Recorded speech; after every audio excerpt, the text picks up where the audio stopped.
జయ జయ హే తెలంగాణ నారాయణ నమస్తుతే అమ్మవారి వెలుగులు అందరికీ మంచి చేయాలి జ్యోతి వెలిగించిన సీఎం గారికి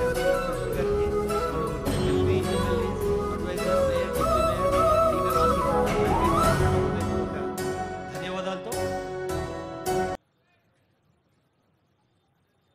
దీపానికి కిరణం ఆభరణం, రూపానికి హృదయం ఆభరణం. మరి ఆ హృదయం వ్యక్తిగా స్పందించినప్పుడు మరి రాష్ట్రం మొత్తం దేశానికి ఉదాహరణగా లేవాలని భావిస్తూ ఇప్పుడు అందరం లేచి నిలబడదాం. జయ జయ హే తెలంగాణ గొంతెత్తి పాడదాం.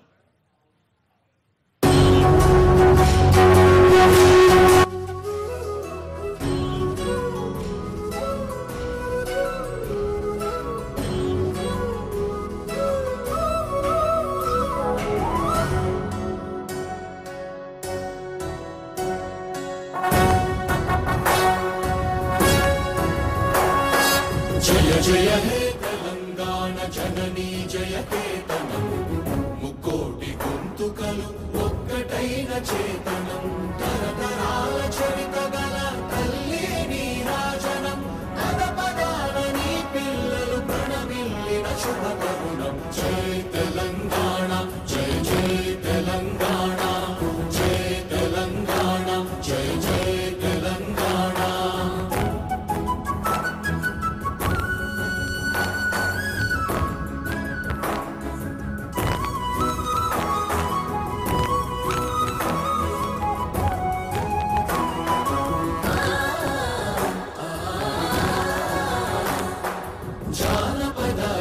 జీవన జావళీలు చాలువార కవి గాయక వైతాళిక కళల మంజీరాలు, జాతిని జాగృత పరచే గీతాల జనజాతర అనునిత్యము నీ గానం, అమ్మ నీవే మా ప్రాణం. జయ తెలంగాణ జయ జయ తెలంగాణ, జయ తెలంగాణ జయ జయ తెలంగాణ.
సంక్షేమ ప్రాణంగా సాగుతున్న ప్రజాపాలన ప్రభుత్వ అధినేత గౌరవనీయులైన ముఖ్యమంత్రి గారికి మరోమారు స్వాగతం పలుకుతూ ఇప్పుడు మన స్పెషల్ సిఎస్ ఇన్ఫర్మేషన్ టెక్నాలజీ బాధ్యతలు నిర్వహిస్తున్న పెద్దలు జయేష్ రంజన్ గారి స్వాగత వచనాలు.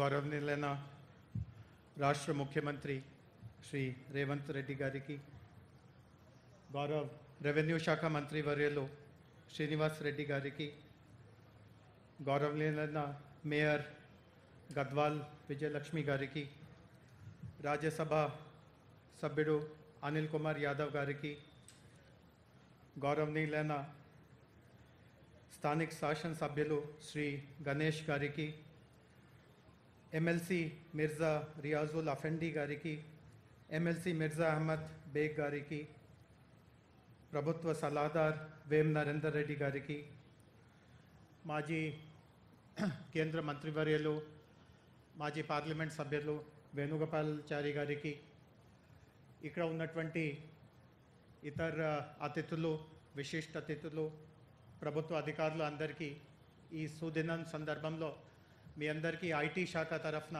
హార్దిక స్వాగతం పలుకుతున్నాను. మన రాష్ట్ర ప్రభుత్వం పరిపాలనని చాలా పటిష్టంగా నడిపేందుకు రకరకాలుగా కొత్త చట్టాల్లో ఉన్నటువంటి మార్పులు, కొత్త విధానాల్ని రూపొందిస్తూ ఉంది. అదే క్రమంలో ఈరోజు కూడా ఫ్యామిలీ డిజిటల్ ఐడెంటిటీ మరియు ఫ్యామిలీ డిజిటల్ కార్డ్ అనే ఒక కొత్త వ్యవస్థని గౌరవ ముఖ్యమంత్రి గారి చేతి మీద తొందరలోనే ప్రారంభిస్తున్నాం, మన అందరూ చూడబోతున్నాము. ఈరోజు మన అందరికీ తెలుసు, పరిపాలనని జనాలకి చాలా సులభంగా, చాలా సాఫీగా అందించుకోవడానికి టెక్నాలజీ పాత్రత్వం చాలా కీలకంగా ఉంది. మనము ప్రపంచం వ్యాప్తంగా, ముఖ్యంగా అభివృద్ధి చెందిన దేశాల సంగతి చూస్తే, అమెరికా కావచ్చు, బ్రిటన్ కావచ్చు, యూరోప్ కావచ్చు, ప్రతి అంశంలో టెక్నాలజీతో కూడిన అక్కడ ప్రభుత్వ లావాదేవీలు జరుగుతూ ఉంటాయి. మన దేశంలో కూడా చాలామందికి అవగాహన ఉంటుంది. 2009 సంవత్సరంలో అప్పుడున్న ప్రధాని డాక్టర్ మన్మోహన్ సింగ్ గారు మన భారతదేశానికి ఆధార్ అనే ఒక కొత్త విధానం తీసుకువచ్చారు. అప్పటి నుంచి ఇప్పటి వరకు సుమారు ఒక 137 కోట్లు ఆధార్ కార్డ్స్ మన దేశంలో ఉన్నటువంటి పౌరులకి సరఫరా చేయడం జరిగింది. అండ్ రోజువారీగా మనము అనుభవం ద్వారా చూడగలుగుతూ ఉన్నాము, ఆధార్ ఉండడం వలన ఎన్నో లావాదేవీలు చాలా సులభంగా మనము ఎక్కడోకి వెళ్ళకుండా ఇంటిలోనే కూర్చొని కంప్యూటర్ మాధ్యమం ద్వారా కానీ, మన ఫోన్ మాధ్యమం ద్వారా కానీ చాలా సులభంగా మనము జరిపించుకోగలుగుతున్నాము. అదే అట్లాంటి పాత అనుభవాలు బట్టి మన రాష్ట్రంలో కూడా ఈరోజు వ్యక్తిగతంగా మన దగ్గర కార్డ్స్ ఉన్న ఫ్యామిలీని మనము కరెక్ట్గా ఒక యూనిట్గా గుర్తించుకోలేకపోతున్నాము. ఒక కుటుంబంని కరెక్ట్గా గుర్తించడము, ఆ కుటుంబానికి ఒక రకమైన ఐడెంటిటీ ఇవ్వడము, ఇది భారతదేశంలో జరిగే చాలా తక్కువే. సో ఈరోజు మన రాష్ట్రంలో కూడా ఫ్యామిలీ డిజిటల్ కార్డ్ అనే ఒక కొత్త విధానం ప్రారంభించడం ఇది చాలా సంతోషకరమైన విషయం. అండ్ ముఖ్యంగా ఈ బాధ్యత ఐటీ శాఖకి గౌరవ ముఖ్యమంత్రి గారు కేటాయించడం మా పైన కూడా అంత విశ్వాసం పెట్టుతున్నట్టుగా మాకు కూడా దీనివల్ల చాలా ధైర్యం కలుగుతూ ఉంది. ఈ రోజు నుంచి రాబోయే 5 రోజుల వరకు రాష్ట్ర వ్యాప్తంగా ఒక పైలట్ ఫేజ్ భాగంగా ప్రతి నియోజకవర్గంలో ఒక గ్రామం కానీ, ఒక వార్డ్ కానీ, సికింద్రాబాద్ కంటోన్మెంట్ లాంటి అర్బన్ నియోజకవర్గం ఉంటే 2 వార్డ్స్ అనుకొని ఆ ప్రాంతంలో ఉన్న ప్రతి కుటుంబానికి సర్వే టీమ్స్ వెళ్ళి మా దగ్గర ఉన్న సమాచారం ప్రకారం కుటుంబంని మేము ఎట్లా అర్థం చేసుకుంటున్నామో, వాస్తవికత అట్లే ఉందా, దానికంటే భిన్నంగా ఉందా, దీని మీద ఈ 5 రోజులు జరిగే పాలియేట్ ఉంటుంది. సో ఈ కార్యక్రమానికి విచ్చినందుకు ప్రతి ఒక్కరికి మరి ఒకసారి ఐటీ శాఖ తరఫున నా ధన్యవాదం తెలియపరుస్తున్నాను. ధన్యవాదాలు సార్. ఒక సమగ్రమైన, సరళంగా, పారదర్శకంగా, ఉపయుక్తమైన కార్యక్రమానికి తన నియోజకవర్గంలో శ్రీకారం చుడుతున్నందుకు తమ ఆనందాన్ని వ్యక్తం చేయబోతున్నారు గౌరవనీయులైన కంటోన్మెంట్ శాసనసభ్యులు శ్రీ గణేష్ గారు.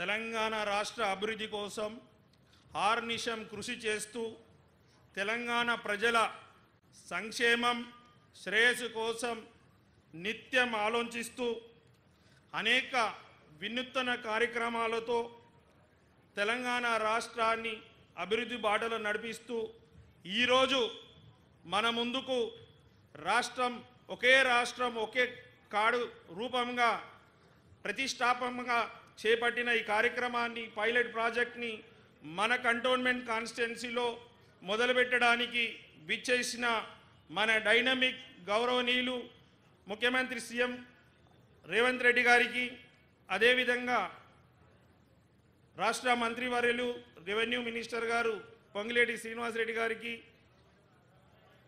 రాజ్యసభ మెంబర్ అయిన అనిల్ కుమార్ గారికి, హైదరాబాద్ మేయర్ శ్రీమతి గద్వాల్ విజయలక్ష్మి గారికి, ఎమ్మెల్సీ శ్రీ మిర్జా రెహమత్ బేగ్ గారికి, ఎమ్మెల్సీ శ్రీ మిర్జా హసన్ ఇఫున్ గారికి, రాష్ట్ర ప్రభుత్వ సలహాదారు శ్రీ వేం నరేందర్ రెడ్డి గారికి, మాజీ కేంద్ర మంత్రివర్యులు డాక్టర్ ఎస్ వేణుగోపాల్చారి గారికి, హైదరాబాద్ డిప్యూటీ మేయర్ శ్రీమతి శ్రీలత శోభన్ రెడ్డి గారికి, హైదరాబాద్ కలెక్టర్ అయిన అనుదూప్ గారికి, జిహెచ్ఎంసీ కమిషనర్ అమరపాలి గారికి, ప్రిన్సిపల్ సెక్రటరీ దానకిషోర్ గారికి, ప్రిన్సిపల్ సెక్రటరీ అయిన జయేష్ రంజన్ గారికి, ఇక్కడ విచ్చేసిన యావత్ నా కంటోన్మెంట్ కుటుంబ సభ్యులందరికీ నా యొక్క హృదయపూర్వకంగా నమస్కారాలు తెలుపుకుంటున్నాను. ఈరోజు రాష్ట్రంలోనే మొట్టమొదటిసారి ఈ యొక్క పైలట్ ప్రాజెక్ట్ని స్థాపించడం, అది కూడా మన కంటోన్మెంట్ కాన్స్టిట్యున్సీలో స్థాపించడం, మన కంటోన్మెంట్ ప్రజల తరఫు నుంచి ముఖ్యమంత్రి గారికి హృదయపూర్వకంగా ధన్యవాదాలు తెలుపుతున్నాను. ఈ యొక్క కార్డు ద్వారా, ఈ డిజిటల్ కార్డు ద్వారా ఇంత ముందుకులాగా ప్రజలు కన్ఫ్యూషన్ కాకుండా ప్రతి ఒక్కరికి ఈ యొక్క ఐడి నంబర్ ఇస్తారు. ఈ ఐడి నంబర్ ద్వారా మనము ఈ ఐడి కార్డు నంబర్ ఉన్న వాళ్ళందరికీ ప్రభుత్వం ప్రవేశపెడుతున్న ప్రతి ఒక్క సంక్షేమ పథకాలు అందుతాయి. ఇక్కడ ఒకసారి క్యాస్ట్ సర్టిఫికేట్ తీసుకుంటే మళ్ళీ పిల్లలకు అవసరం ఉండదు. ఇక్కడ ఇన్కమ్ సర్టిఫికేట్ తీసుకుంటే మళ్ళీ కుటుంబ సభ్యులకు అవసరం ఉండదు. ఇలాంటిది అనేక కార్యక్రమాలు పొందడానికి ఒకటే సింగిల్ కార్డుగా మన గౌరవ ముఖ్యమంత్రి గారు ఎన్నో రోజుల నుంచి దీనికి కృషి చేసి రాష్ట్ర ప్రజలు ప్రతి ఒక్క వ్యక్తికి, ప్రతి ఒక్క కుటుంబానికి ప్రభుత్వం అమలు చేస్తున్న ప్రతి ఒక్క సంక్షేమ పథకాలు అందరికీ దక్కాలి, ఏ ఒక్కరికి మిస్ కావద్దనే ఉద్దేశంతో ఈరోజు ఈ యొక్క కార్డుని ప్రవేశపెట్టడం చాలా సంతోషకరమైన విషయం. ఈ కార్డు ద్వారా మీకు మెడికల్ కానీ హెల్త్ ఇష్యూస్ ఏమైనా ఉన్నా కూడా మీకు అన్ని దాంట్లో వివరణ ఉంటుంది కాబట్టి ఎలాంటి కన్ఫ్యూషన్ లేకుండా అందరికీ ఈజీగా ఉండే విధంగా ప్రజలు, ప్రతి ఒక్క పేద ప్రజలకి అన్ని సంక్షేమ పథకాలు దక్కాలి. ఇంతకు ముందుకులాగా కాయిదాలు తీసుకొని ఏ ఆఫీసర్స్కి వెళ్ళకుండా ప్రతి ఒక్కటి డిజిటలైజ్ చేయాలనే ఉద్దేశంతో ఇంత చారిత్రాత్మక ఈ యొక్క ప్రాజెక్ట్ని మన దగ్గర స్థాపించడం రాష్ట్ర ప్రజల అందరికీ తరఫున సంతోషంగా వ్యక్తం చేస్తూ ఇలాంటి ఎన్నో కార్యక్రమాలు ముఖ్యమంత్రి గారు చేపట్టడం జరిగింది. మనకు 6 గ్యారంటీలు కూడా అమలు చేస్తూ ప్రతి ఒక్కరికి ఉచిత బస్, మహిళలందరికీ ఉచిత బస్ ప్రయాణం కూడా అందించడం, 200 యూనిట్లు వారికి ఉచితంగా కరెంటు బిల్లు కూడా ఫ్రీ ఇవ్వడం జరుగుతుంది. అలా తీసుకొని వస్తే అన్ని పథకాలు అమలవుతున్న సందర్భంగా ఈరోజు బీఆర్ఎస్ వీళ్ళు ఎక్కడ గౌరవ ముఖ్యమంత్రి గారు చేపడుతున్న సంక్షేమ పథకాలు, తీసుకున్న నిర్ణయాలు అందరూ రాష్ట్ర ప్రజలందరూ కాంగ్రెస్ ప్రభుత్వం వైపు చూస్తున్నారు. కన్ఫ్యూజ్ చేయాలని ఒక దురాలోచనతోటి బీఆర్ఎస్ వాళ్ళు రోజు ఏదో ఒక కార్యక్రమం పెడుతున్నారు. అవసరం లేని దానికి వాళ్ళ 10 సంవత్సరాల హయాంలో వారు చెయ్యనిది ఆలోచించింది కూడా ఈరోజు కాంగ్రెస్ ప్రభుత్వం మన గౌరవ ముఖ్యమంత్రి గారు చేస్తున్నారు. దానికి మీకు అందరికీ ఒక చిన్న కథ చెప్పాల్సిన అవసరం ఉంది. ఈరోజు మన రాష్ట్రంలో జరుగుతున్నది, మనలో ఎవరికైనా అనారోగ్యం పాలైతే మనం డాక్టర్ దగ్గరికి వెళ్తాం. డాక్టర్ల దగ్గరికి వెళ్ళినప్పుడు మనకు చాలామంది సజెషన్స్ ఇస్తుంటున్నారు. ఈ డాక్టర్లే కాకుండా కొన్ని హాస్పిటల్స్ కూడా వెళ్తున్నప్పుడు మనకు ఒక్కొక్కరు ఒక్కొక్క సలహా చెప్తుంటున్నారు. అయితే విషయం ఏంటంటే చాలా తీవ్రమైన ఆపరేషన్ చేయాల్సిన అవసరం ఉంది. ఆపరేషన్ ద్వారా మనిషి బతకొచ్చు, మనిషి చనిపోవచ్చు. అలాంటి సమయంలో హాస్పిటల్ యజమానులైన బీఆర్ఎస్ వాళ్ళు, కేసీఆర్, హరీష్ రావు, కేటీఆర్ ఏం ఆలోచిస్తున్నారంటే ఈ హాస్పిటల్ కమిటీ వాళ్ళందరూ కూర్చొని ఈ ఆపరేషన్ చేస్తే వాళ్ళు చనిపోయే అవకాశం ఉంది, చనిపోతే మనకు చెడు పేరు వస్తుంది హాస్పిటల్కి. అలాంటి జరగకుండా దీనికి కేవలం మాత్రలు ఇచ్చే వదిలేసి వారి సావుకు వారి బతకని వదిలేశారు. ఇంకొక పక్కన ఇంకొక హాస్పిటల్ డాక్టర్స్ అంతా మా వేదిక మీద ఉన్న పెద్దలందరూ ఆలోచించారు. ఆ డాక్టర్లు అలా వదిలేస్తే కరెక్ట్ కాదు, మనము మన ప్రజల ప్రాణాలు కాపాడాల్సిన అవసరం ఉంది. మన హైదరాబాద్ని అన్ని రంగాలలో డెవలప్మెంట్ చేయాల్సిన అవసరం ఉంది. కావున మన డాక్టర్లైన వ్యక్తులు ఏం చేశారు, ఆపరేషన్ చేసేటప్పుడు మనకి ఇంజెక్షన్ ఇస్తారు, కుట్లేయడానికి కట్ చేసి కుట్లేస్తే నొప్పి అవుతుందని కొంతమంది నొప్పికి ఓర్చుకోక నొప్పి అని అనుకుంటున్నారు. అదే మాదిరిగా కొంచెం నొప్పి అయితే ఆపరేషన్ గ్రాండ్ సక్సెస్ అవుతుంది. అదే ఆపరేషన్ చేయడానికి మన గౌరవ ముఖ్యమంత్రి గారు చేపట్టిన కొన్ని విషయాలు ప్రజలకు భావి తరాలకు బాగుండడానికి కొంచెం ఒక సూది లాంటి నొప్పి కొంతమందికి అవుతుంది. ఆపరేషన్ చేసినప్పుడు కుట్ల నొప్పి కొంచెం ఉంటుంది. కుట్ల నొప్పికి భయపడిన, ఇంజెక్షన్ భయపడిన ఆపరేషన్ సక్సెస్ కాదు. ఆపరేషన్ సక్సెసే హైదరాబాద్ డెవలప్మెంట్కి హైడ్రా తీసుకొచ్చిండ్రు. కొంతమందికి ఇబ్బంది అవుతుండొచ్చు, కానీ అనేక ప్రజలకు మేలైతుంది. హైదరాబాద్ మళ్ళీ వర్షం వస్తే జలమయం కాకుండా హైదరాబాద్ని కాపాడడానికి గతంలో బీఆర్ఎస్ ప్రభుత్వంలో వరదలు వచ్చినప్పుడు నాలాలలా కొట్టుకుపోయి చాలామంది ప్రాణాలు కోల్పోయారు. అలా కోల్పోకుండా ఉండడానికే మనం సీఎం గారు కొంచెం నొప్పి సరించలేక డిసైడ్ అయిపోయారు. వాళ్ళు ఏంటంటే హాస్పిటల్ నడవద్దంటే ఉద్దేశం ఏంటంటే రేపు రానున్న ఎలక్షన్లో వీళ్ళ ఓటు బ్యాంకు దెబ్బ పడుతుంది, వీళ్ళు మనకు ఓట్లు వేయరని వానాడు వాళ్ళు నిర్ణయం తీసుకోలేదు. ఈనాడు ఓటు బ్యాంకు రాజకీయం కాదు, ప్రజల సంక్షేమం, శ్రేయస్సు, ఆరోగ్యం ముఖ్యమని తీసుకునే నిర్ణయాలు తట్టుకోక యావత్ హైదరాబాద్ తెలంగాణ ప్రజలు కాంగ్రెస్ ప్రభుత్వం వైపు చూస్తూ ఆదరాభిమానం పొందుతురని భయంతో బీఆర్ఎస్ వాళ్ళు లేనిపోలు అపోహలు సృష్టించి కొంతమందిని వాళ్ళే క్రియేట్ చేసి అన్ని అపోహలు సృష్టిస్తున్నారు. ఏది ఏమైనా ఒక్కసారి మన డైనమిక్ సీఎం గారు నిర్ణయం తీసుకుంటే ఎంత దూరమైనా వెళ్తారు, కానీ ప్రజల సంక్షేమమే శ్రేయస్ అని డిసైడ్ అయినాక ఎవరు అడ్డం వచ్చినా కూడా ఏవి కాదు. నేను గతంలో కూడా చెప్పాను, మన ముఖ్యమంత్రి గారు మంచి ఫుట్బాల్ ప్లేయర్ అంటే ఎలాంటి ఆటగానికి ఎలాంటి ఆట ఆడాలో వారికి బాగా తెలుసు. ఇలాంటి వాళ్ళు బీఆర్ఎస్ వాళ్ళు ఎన్ని నాటకాలు చేసినా, ఎన్ని ఆటలు ఆడినా ఫైనల్గా గోల్ కట్టేది మన ముఖ్యమంత్రి గారే. ఫైనల్గా డెవలప్మెంట్ తెలంగాణ రాష్ట్రాన్ని చేసేది మన కాంగ్రెస్ ప్రభుత్వమే. కాబట్టి అన్ని ఇప్పుడు అమలు చేస్తున్న ప్రతి ఒక్క సంక్షేమ పథకాలు ప్లస్ మేనిఫెస్టోలు లేని కూడా ఇవన్నీ స్కిల్ డెవలప్మెంట్ యూనివర్సిటీ కావచ్చు, స్పోర్ట్స్ యూనివర్సిటీ కూడా తీసుకురావడం, వాళ్ళకి జెలస్ ఫీల్ అయ్యి ఈరోజు అన్ని వైపులా కాంగ్రెస్ వైపే చూస్తున్నారు. కాబట్టి వారందరూ అపోహలకు గురి కాకుండా మీరందరూ ఆపరేషన్ సక్సెస్కి, డెవలప్మెంట్కి ముఖ్యమంత్రిగా తోడు ఉండాలని కోరుతూ మా కంటోన్మెంట్ ప్రజలు కూడా ముఖ్యమంత్రి గారిని కొన్ని రిక్వెస్ట్ పెట్టడం జరిగింది. మాకు ఒక డిగ్రీ కాలేజ్ ఇవ్వండి అన్న సీఎం గారు. ఏ విధంగా అయితే రాష్ట్రం అంతా డెవలప్మెంట్ చేస్తారో అదే మాదిరిగా మాకు ఒక డిగ్రీ కాలేజ్, ఒక ఇంజనీర్ కాలేజ్ కూడా ఇవ్వాలని కోరుతూ, గతంలో కూడా తమరు వచ్చి ఎలక్షన్లో కూడా హామీ ఇచ్చారు. తమరు ఇక్కడ ఎంపీగా కూడా ఉండే, తమరికి అన్ని విషయాలు అవగాహన ఉంది. ఎక్స్చేంజ్ ఆఫ్ ల్యాండ్ చేసి మా ప్రాంత ప్రజలకి పట్టాలు ఇవ్వాలని విజ్ఞప్తి చేస్తూ, తమరిని అడగంగానే వెంటనే మాకు 1 MGD నీళ్ళు కూడా శాంక్షన్ చేశారు, తమరు ఆదేశం ఇచ్చారు. కానీ ఇక్కడ కంటోన్మెంట్ బోర్డు తోటి కోఆర్డినేషన్ లేకుండా మాకు రావాల్సిన నీళ్ళు కూడా జలమండలి వాళ్ళు ఇస్తే ఇక్కడ నీళ్లు వస్తలేదని కొంతమంది పుకార్లు చేస్తున్నారు. దయచేసి మా ఒక విజ్ఞప్తి యావత్ కంటోన్మెంట్ ప్రజల తరఫు నుంచి కంటోన్మెంట్ బోర్డుని మెర్జ్ చేయాలని విజ్ఞప్తి చేస్తున్నాం.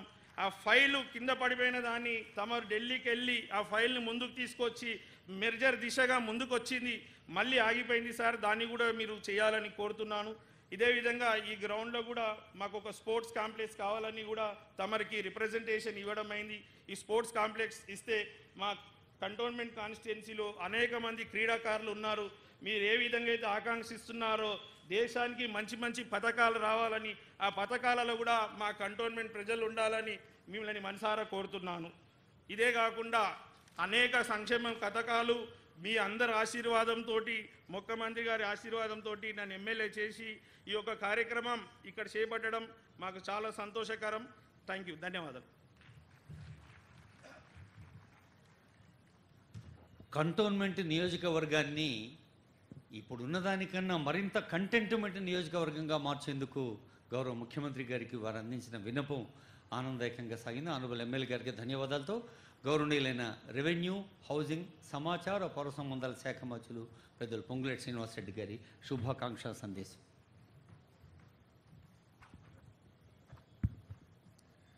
సభకు నమస్కారం.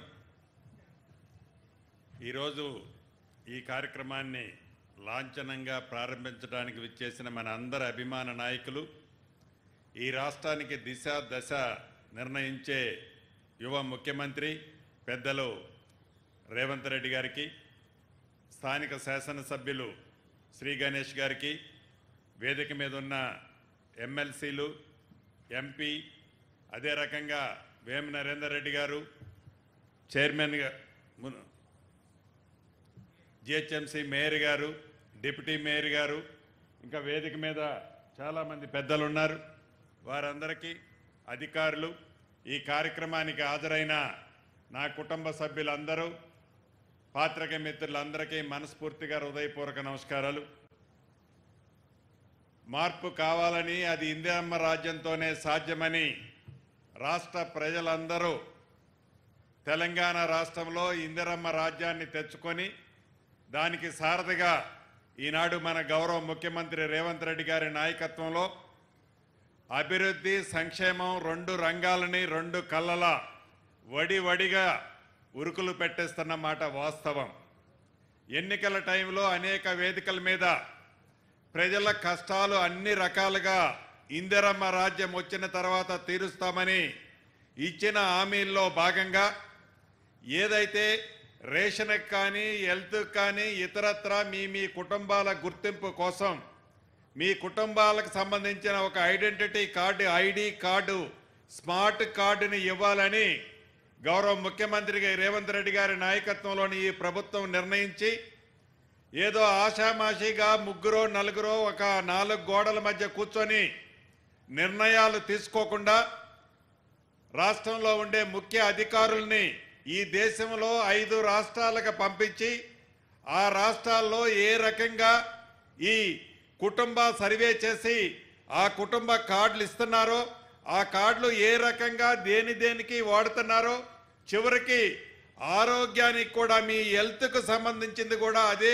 కార్డులో వచ్చే విధంగా ఉంటే బాగుంటుంది అని తలంచి ఒక పైలట్ ప్రాజెక్టుగా, అంటే గౌరవ నేను అన్నాను ఆ రోజు సమావేశంలో, ఎందుకు ఒకేసారి మొత్తం పెడదామని ముఖ్యమంత్రి గారిని అడిగితే, అలా కాదు మంత్రి గారు, మనం పైలట్ ప్రాజెక్టు చేపట్టి దీంట్లో ఏమైనా సూచనలు, సలహాలు సామాన్య ప్రజలు ఇస్తే అవసరమైతే వాటిని కూడా చేర్చి ఈ రాబోయే కొద్ది రోజుల్లోనే తప్పకుండా ప్రతి కుటుంబానికి ఒక స్మార్ట్ కార్డుతో పాటు ఆ కుటుంబానికి ఒక ఈ రాష్ట్రానికి సంబంధించిన ఒక నెంబరు, అదే రకంగా వ్యక్తిగతంగా ప్రతి నెంబర్కి ఒక ఐడి కోడ్ని, ఒక నెంబర్ని ఇవ్వాలి అన్నది ఈ రాష్ట్ర ప్రభుత్వం యొక్క ఆలోచనలో భాగంగా ఈనాడు గౌరవ ముఖ్యమంత్రి గారి చేతుల మీదుగా లాంఛనంగా రాష్ట్రంలోని 119 నియోజకవర్గాలలో ప్రతి నియోజకవర్గంలో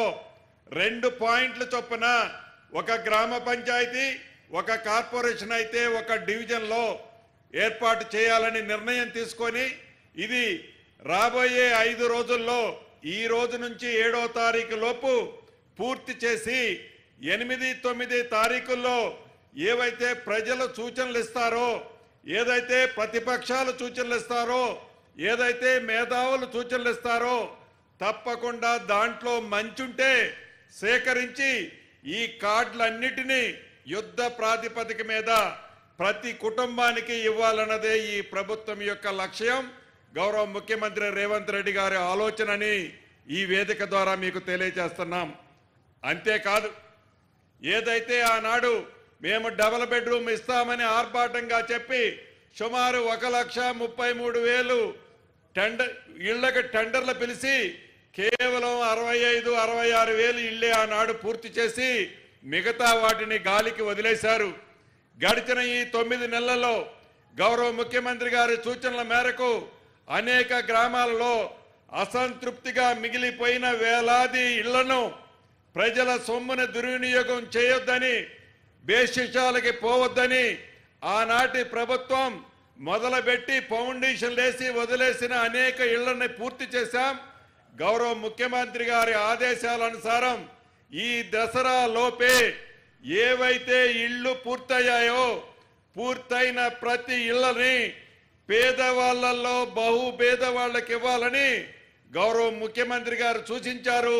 దసరా పండగ లోపే రాష్ట్రంలో ఉండే 119 నియోజకవర్గాలలో ఇందిరమ్మ రాజ్యంలో కంప్లీట్ చేసిన ఇందిరమ్మ ఇళ్ళు ఏదైతే చేపట్టబోతున్నామో గత ప్రభుత్వంలో అసంపూర్తిగా వదిలేసిన ఇళ్లని పూర్తి చేసిన వాటిని ఈ దసరా లోపే మీకు కానుకగా ఇందిరమ్మ రాజ్యంలో అర్హులైన పేదవాళ్ళకి ఈ ప్రభుత్వం ఇవ్వటానికి సిద్ధంగా ఉంది. ఇంతకు ముందే మా ఎమ్మెల్యే గారు చెప్పారు, ఏదైతే ఈ హైదరాబాదులో మూసీ పరివాహక ప్రాంతంలో అనేక చెరువులు, అనేక నాలాలు, అనేక కుంటలు గత 10 సంవత్సరాలలో వందలాది బడాబాబులు కబ్జా చేశారన్నమాట నిజం. దాని ఫలితంగా అనేక మంది సామాన్య ప్రజలు ఇబ్బంది పడుతున్నమాట నిజం. మూసీ పరివాహక ప్రాంతంలో ఎప్పుడు వరదొస్తే వాళ్ళు ప్రాణాన్ని అరిచేతిలో పెట్టుకొని ఏ అర్ధరాత్రి ఇల్లు ఖాళీ చేయాలనో భయభ్రాంతుల్లో సామాన్య ప్రజలు నివసిస్తున్నమాట నిజం.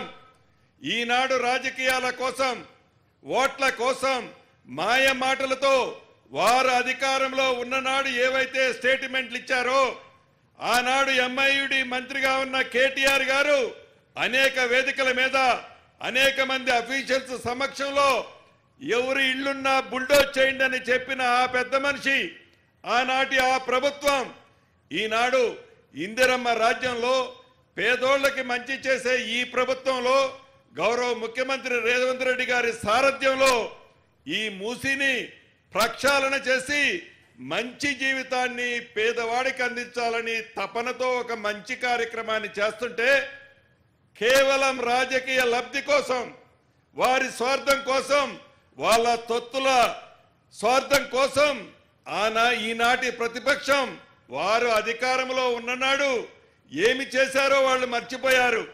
దాన్ని మాకు అంటగడుతూ ఈ ప్రభుత్వాన్ని మీద గుడ్డ కాల్చి మేదేసి ఈ ప్రభుత్వాన్ని బదనాం చేయాలని చూస్తున్నారు.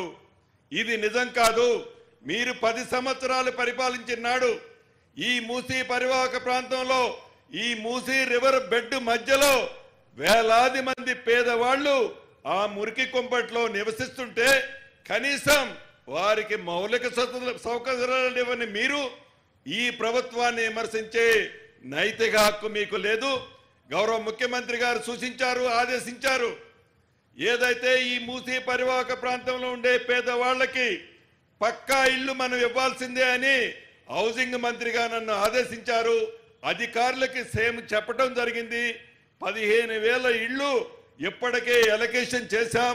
15,000 ఇళ్లే కాదు, ఇంకా అవసరమైతే 4-5 ఇళ్ళు అవసరమైన వాటిని కూడా ఈ ప్రభుత్వం పేదవాడికి ఇవ్వటానికి, పార్టీలకి, కులాలకి, మతాలకి అతీతంగా ఇవ్వటానికి ఇందిరమ్మ రాజ్యంలోని రేవంత్ రెడ్డి గారి నాయకత్వంలోని ఈ ప్రభుత్వం చిత్తశుద్ధితో, నిజాయితీతో పేదవాడిగా ఉన్న గుర్తింపు ఉన్న ఈ ఇందిరమ్మ రాజ్యంలో ఎన్ని కుట్రాలు కుతంత్రాలు పన్నినా, ఎన్ని అభియోగాలు మోపినా మాకు ప్రజల ముఖ్యం, పేదవాళ్ళు శ్రేయస్సు ముఖ్యం.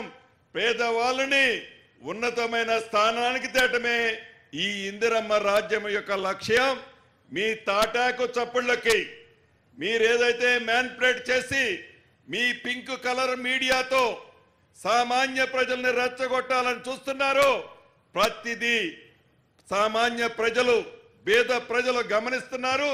మీకు 2 సార్లు బుద్ధి చెప్పినా ఇంకా జ్ఞానం రాకపోవటం, ఇంకా మీకు ఎందుకు మనకు నష్టం జరిగిందని ఆలోచించకపోవటం చాలా బాధాకరంగా ఉంది. ప్రతిపక్షం మంచి సూచనలు ఇస్తే, మంచి సలహాలు ఇస్తే తప్పకుండా ఈ ప్రభుత్వం బేషజాలకు పోకుండా మీరు మంచి చెప్తే సేకరించడానికి సిద్ధంగా ఉంది. కానీ మీరేదో మ్యానిపులేట్ చేసి పేమెంట్లు ఇచ్చి ఎవరినో కొంతమందిని ఈ ప్రభుత్వానికి వ్యతిరేకంగా యూట్యూబులు, ఆటూబుల ద్వారా మీరు ఎంత రెచ్చగొట్టినా సమన్వయంతో ఇందిరమ్మ రాజ్యంలో, ఇందిరమ్మ ప్రభుత్వంలో ఆశయం ఏదైతే పేదవాళ్ళని ఉన్నతమైన స్థానానికి తేవాలని ఉన్నామో ఆ దిశగా ఒక్క అడుగు కూడా తప్పేయకుండా అదే బాటలో పయనిస్తామని తెలుపుతూ ఈ అవకాశం ఇచ్చిన పెద్దలందరికీ మరొక్కసారి అభినందనలు, కృతజ్ఞతలు తెలుపుతూ ఈ కార్డుల విషయంలో ఫ్యామిలీ అంటే అది మీరే డిసైడ్ చేసుకోండి. అధికారులు మీ దగ్గరకు వస్తారు. కొన్ని నామ్స్ ఇచ్చాం, ఆ నామ్స్ కాదు ఈ పద్ధతిలోనంటే మీకెవరికి ఇబ్బంది కలగకుండా ఉండే విధంగానే మీ హెల్త్ ప్రొఫైల్తో పాటు మీకు నిత్యము అవసరమయ్యే ప్రతి ఐటమ్ని భవిష్యత్తులో ఈ కార్డు ద్వారా ఇందిరమ్మ ప్రభుత్వంలో మీ ఇళ్లకు చేర్చదని కూడా మనస్ఫూర్తిగా ఈ వేదిక మీద నుంచి తెలుపుకుంటూ సెలవు తీసుకుంటున్నాను. Thank you very much. గౌరవ మంత్రివర్యులు వారి సందేశంలో అభివృద్ధి సంక్షేమాలు వడిగా వేగంగా సాగుతున్న తీరును ప్రస్తావించారు, ప్రశంసించారు. అది క్రీడా స్ఫూర్తి. ప్రజాపాలన శ్రీకార వేదిక ఎల్బీ స్టేడియం, ఉద్యోగుల ఆకాంక్షల సాకార వేదిక ఎల్బీ స్టేడియం, మరి ఈరోజు ఈ లాంచింగ్ వేదిక హాకీ స్టేడియం, మొన్న ఇంటర్ కాంటినెంటల్ గచ్చిబౌలి స్టేడియం, అలా అన్ని రంగాల్లో యువతను, విద్యార్థుల్ని, ప్రజల్ని ముందుకు తీసుకెళ్లిన ఆకాంక్షతో సాగుతున్న గౌరవ ముఖ్యమంత్రి వర్యులు, ముఖ్య అతిథి రేవంత్ రెడ్డి గారి సందేశం.